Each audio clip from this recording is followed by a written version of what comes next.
أولا السلام عليكم ورحمة الله وبركاته. داودي على كسر هذا الجنال كقون أوفيشال وأنا جو أستاذ عبد الناصر علي أحمد.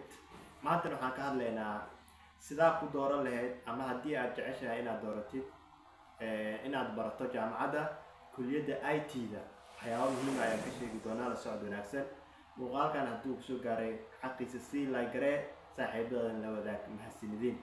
ورين waxaan ka hadlaynaa fursadaha waxbarasho ee kulliyadda computer science-ka waxaan ku soo koobaynaa ugu yaraan 5 qodob ayaan ka hadli doonaa. qodobka ugu horeeya wuxuu noqon doonaa markaa baahida sare ee xirfadaha loo qabo ama high demand of skills, high demand for skills ayaan ka hadlaynaa markaa. koowaad ka hadalno warshadaha tiknoolajiyadda ayaa si degdeg ah aad u koraya taasoo sidaysa baahida sare ee xirfadayaasha sayniska kombiyuutarka ee loo qabo. qodobka labaad fursadaha shaqo ee aan cuslayn. ardayda ka qalin jebinaysa cilmiga kombiyuutarka waxay heli karaan shaqooyin badan oo fudud oo ay ku jiraan software-ka ama ay baran karaan. waxaa ka mid ah shaqooyinka ay baran karaan ama ay heli karaan markay dhameeyaan software engineering-ka ayaa ka mid ah. sidoo kale waxay heli karaan data science ayaa la heli karaa.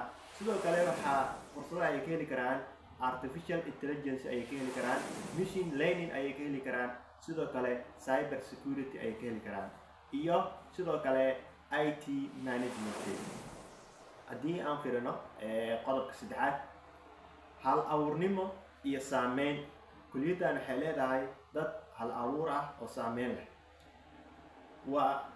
cilmiga kombiyuutarku waxa uu safka hore kaga jiraa hal abuurnimada xirfadlayaasha taasoo xalin karta dhibaatooyinka dhabta ah ee adduunka ka jira ayay baahidooda xalin kartaa.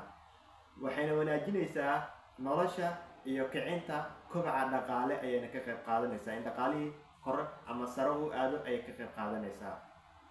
qodobka afraad dabacsanaanta shaqada fog. dabacsanaanta shaqada fog.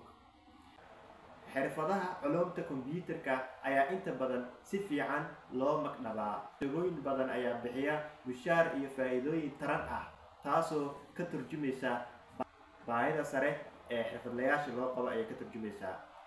qodobka ku xiga qodobka shanaad dabacsanaanta shaqada fog ayaa weli ku jirnaa. shaqooyin badan oo cilmiga kombiyuutarka ah ayaa laga samayn karaa. shaqooyin badan oo cilmiga kombiyuutarka ah ayaa laga samayn karaa meelo fog ayaa laga qaban karaa. shaqooyinka kombiyuutarka dadka ka shaqeeya iyagoo bixinaya fursado xagga goobta shaqada iyo saacadaha. taas waxay kuu suurtagelin kartaa in aad dhowr goobood dhowr xarumood aad ka shaqeyso adigoo aan tagin.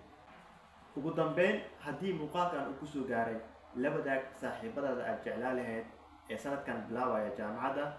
muuqaalkan hadduu kusoo gaarayna like garee saaxiibadaada la sii wadaag.